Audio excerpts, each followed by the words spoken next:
Welcome to day 3। आज सबसे पहले मैं बता दूं, हम डे 2 का कंटिन्यूएशन देखेंगे। पहले वो क्लैरिफाई करेंगे और फिर चलेंगे नेक्स्ट टॉपिक पे। उससे पहले डे 1 और डे 2 जो हमने अब तक देखा है उसकी आपको बहुत सारी प्रैक्टिस करनी पड़ेगी। और यस, आप ये सारे सेंटेंसेस बोलना इजीली सीख जाओगे प्रैक्टिस के साथ। प्रैक्टिस के लिए बहुत सारे कुछ एग्जाम्पल्स भी आपको दिए जाएंगे इन अपकमिंग वीडियोस, आप उनको भी गो थ्रू कर सकते हैं। बट आप खुद से अगर कुछ सेंटेंसेस बना के फॉर्म करोगे तो you will learn more about it. Okay, so यहाँ का कंटिन्यूएशन देखना था तो that's I have written it already. Okay, so यहाँ पे एक एग्जांपल देखना। जब भी हम अपने एजुकेशन की बात करते हैं, एजुकेशन इन द सेंस जो भी हमने कंप्लीट किया है, तो हम वो सेंटेंस हमेशा इस तरह से बोलते हैं कि आई हैव कंप्लीटेड माई, जो भी आपने कंप्लीट किया हो, डिग्री, ग्रेजुएशन, 12th या 10th जो भी है ना। सो वो सेंटेंस हम हमेशा बोलते हैं I have completed.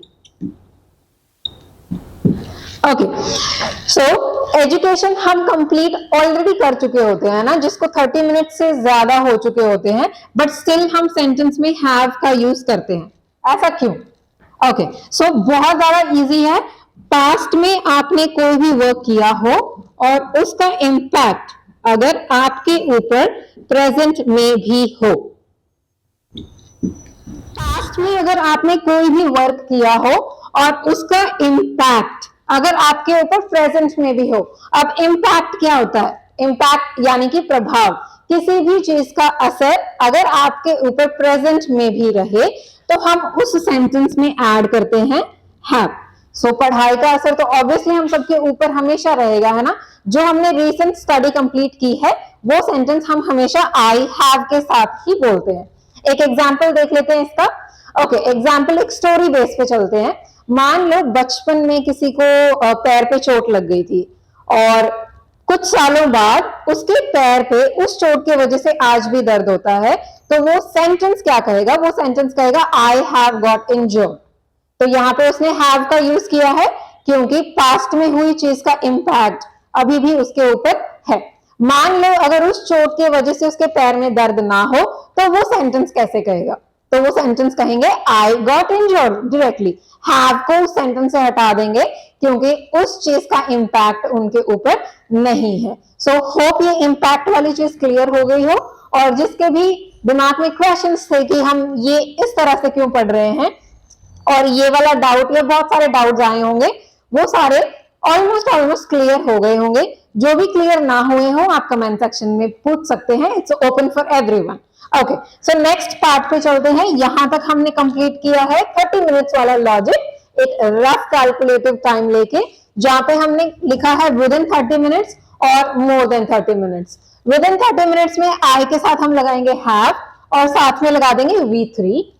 More than 30 minutes में आई और उसके साथ हम लगाएंगे V2। और हैव का यूज हम करेंगे इम्पैक्ट के लिए। और एडिशनली जैसा कि मैंने बताया था, सेंटेंस है से एंड होता है तो हम इसको प्रेजेंट में मानते हैं। जैसे कि मैंने मैंगो जूस पी लिया है तो हम सेंटेंस क्या कहेंगे? आई हैव के साथ ही हम सेंटेंस कहेंगे। क्लियर? ओके, सो यहां तक होप क्लियर हो चुका है।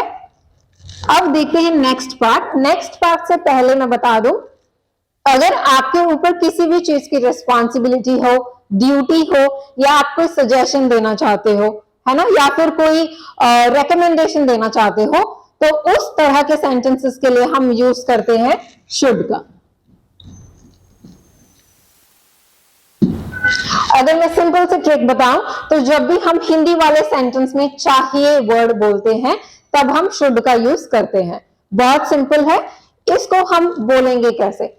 सो पहले डे पे हमने पढ़ा था आई प्लस एक्शन।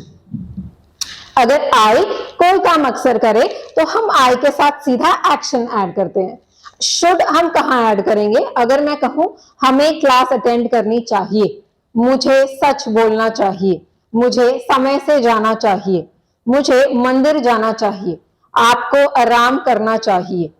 सो इस तरह के कुछ सेंटेंसेस जहां पे हम चाहिए का यूज करते हैं वहां पे हम शुड को ऐड करेंगे। अब शुड ऐड कहां करना है? इस प्लस के बदले। फॉर्मूला क्या बन गई? आई शुड और एक्शन। सेंटेंस कैसे बनाएंगे? आई शुड स्लीप अर्ली, यानी कि मुझे जल्दी सोना चाहिए। नेक्स्ट सेंटेंस देखना, I should attend the classes, यानी कि मुझे क्लासेस अटेंड करनी चाहिए। अच्छा, अब आप पूछोगे कि शुड क्या सिर्फ आई के साथ लगेगा? तो नहीं, शुड हम हर पर्सन के साथ लगाएंगे, आई के साथ, यू के साथ, प्लूरल के साथ, ही, शी और सिंगुलर के साथ। अच्छा, अगर मैं शॉर्ट फॉर्म में बताऊं तो इन सबको हम क्या बुलाते हैं? इन सबको हम बुलाते हैं सब्जेक्ट।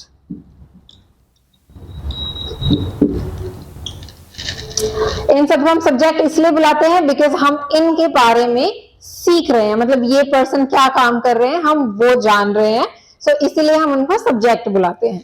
कोई भी सब्जेक्ट हो तो हम इस आई के बदले यहां पे लिखेंगे सब्जेक्ट। हमारी फॉर्मूला क्या बन गई? हमारी फॉर्मूला बन गई subject plus should plus action.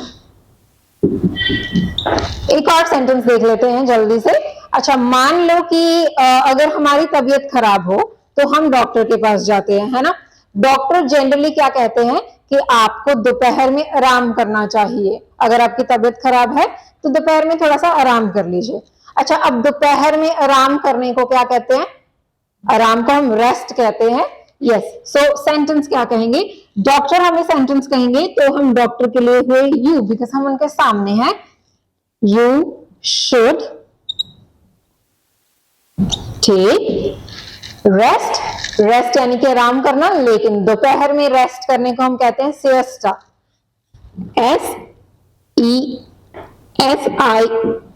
SESTA, siesta, यानी कि दोपहर में आराम करना। अच्छा, कुछ एग्जाम्पल्स देख लेते हैं। We should follow traffic rules. We should speak the truth. इस तरह के और बहुत सारे सेंटेंसेस हैं जो हम शुड के साथ बोल सकते हैं। सो बहुत ज्यादा इजी वे इसका ये है, जब भी हम चाहिए बोलते हैं तो हम शुड का यूज करते हैं। होप यहां तक आपको क्लियर होगा।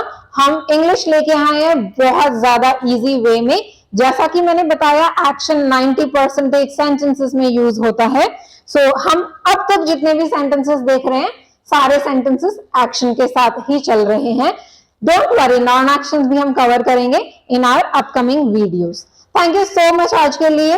Keep continue to watch this videos, क्योंकि इससे आप इंग्लिश बहुत इजी वे में सीख सकते हो। Thank you so much.